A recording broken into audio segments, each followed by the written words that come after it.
বাজারে তো এখন প্রচুর পাকা আম পাওয়া যাচ্ছে, আর পাকা আম দিয়ে ঝটপট করে তোমরাও বানিয়ে নিতে পারো এরকম মজাদার আর পারফেক্ট একটি রেসিপি।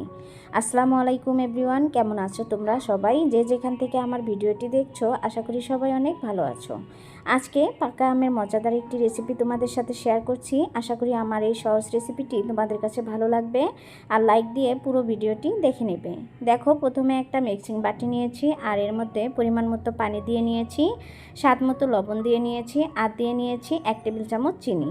এখন এর মধ্যে দিয়ে দিলাম বেকিং পাউডার। এখন চামচ দিয়ে বেকিং পাউডার, পানি, চিনি ভালো করে মিশিয়ে নিচ্ছি। এখন এর মধ্যে দিয়ে দিচ্ছি হাফ কাপ ময়দা। আজকে আমি হাফ কাপ ময়দা দিয়ে এই মজাদার নাস্তাটি তোমাদের সাথে শেয়ার করব। আশা করি তোমাদের কাছে ভালো লাগবে। এই যে দেখো, একটা কাঁটা চামচের সাহায্যে ময়দাগুলো ভালো করে মিশিয়ে নিচ্ছি। এটা অবশ্যই একটা কাঁটা চামচের সাহায্যে অথবা হ্যান্ড বিটারের সাহায্যে ভালো করে মিশিয়ে নেবে, যাতে করে পারফেক্ট একটা ব্যাটার তৈরি হয়। এই যে দেখো, আমি সময় নিয়ে কিন্তু এই ব্যাটারটা তৈরি করে নিচ্ছি। আর এখানে কিন্তু কোনো রকম ডিম বা কোনো কিছু দিতে হবে না। ডিম ছাড়াই আজকে আমি এই মজাদার পারফেক্ট রেসিপিটি তোমাদের সাথে শেয়ার করছি পাকা আম দিয়ে।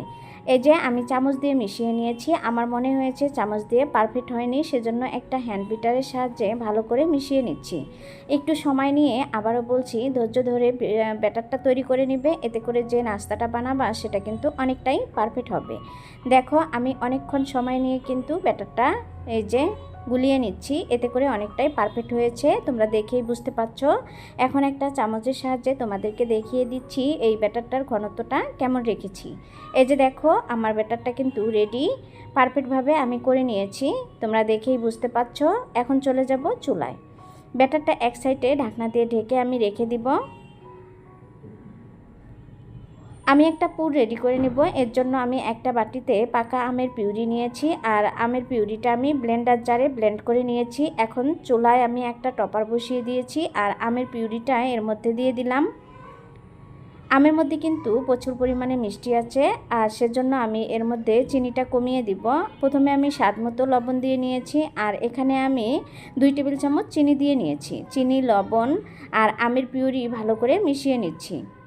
এখন এর মধ্যে দিয়ে দিচ্ছি নারকেল। এই যে আমি এখানে হাফ কাপ পরিমাণের মতো নারকেল নিয়েছি, সেটা দিয়ে দিলাম। এখন পিউরির সাথে নারকেলগুলো ভালো করে মিশিয়ে নিচ্ছি। আমি নারকেলটা ডিপ ফ্রিজে কুড়িয়ে রেখেছিলাম, এর জন্য একটু দলা পেকে গিয়েছে। এই দেখো, আমের পুরটা আমার রেডি। এখন আমি এটা চুলার থেকে নামিয়ে নিব, আর চুলায় একটা টপার বসিয়ে দিব, আর এর মধ্যে আমি যে ব্যাটারটা করে নিয়েছিলাম সেটা দিয়ে নিচ্ছি। আর দেখো কিভাবে বানিয়ে নিচ্ছি, একদম পাটিসাপটা পিঠা যেভাবে বানায় সেভাবেই কিন্তু বানিয়ে নিচ্ছি। একদম সহজ এই নাস্তাটা বানানো, একবার বানালে বারবার বানাতে মন চাবে, আর একবার দেখলেই কিন্তু যে কেউ অল্প সময়ে অল্প উপকরণ দিয়ে বানিয়ে নিতে পারবে। আমি আমের পুরটা এখন এর মধ্যে দিয়ে নিচ্ছি। পাটিসাপটা পিঠা আমরা যেভাবে বানাই সেম একইভাবে এই পিঠাটা বানিয়ে নিতে হয়, আর খেতে কিন্তু ভীষণ মজা হয়। একদিন যাকে বানিয়ে খাওয়াবে সে কিন্তু বারবার রিকোয়েস্ট করবে তোমাকে বানিয়ে দেওয়ার জন্য। এতটাই মজা আর এতটাই লোভনীয় এই পিঠাটা।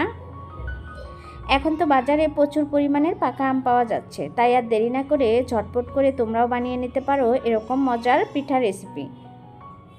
দেখো, একটা আমি বানিয়ে নিয়েছি, আর এখন নামিয়ে নিচ্ছি। আমি এই টপারটা নিয়েছি, এটার মধ্যে আমার কাছে সুবিধা মনে হয় সেজন্য। আর তোমরা চেষ্টা করবে যে এই টপারটাতে তাড়াতাড়ি উঠে সেটা নেওয়ার জন্য। আর আমার কাছে কিন্তু আরও অন্য টপার আছে, সেগুলোতে আমার কাছে মনে হয় যে পারফেক্টভাবে উঠে না, সেজন্য আমি এটাতে বানিয়ে নিয়েছি। আরেকটা আমি দিয়ে নিচ্ছি। দেখো, একইভাবে আরেকটা বানিয়ে নিচ্ছি।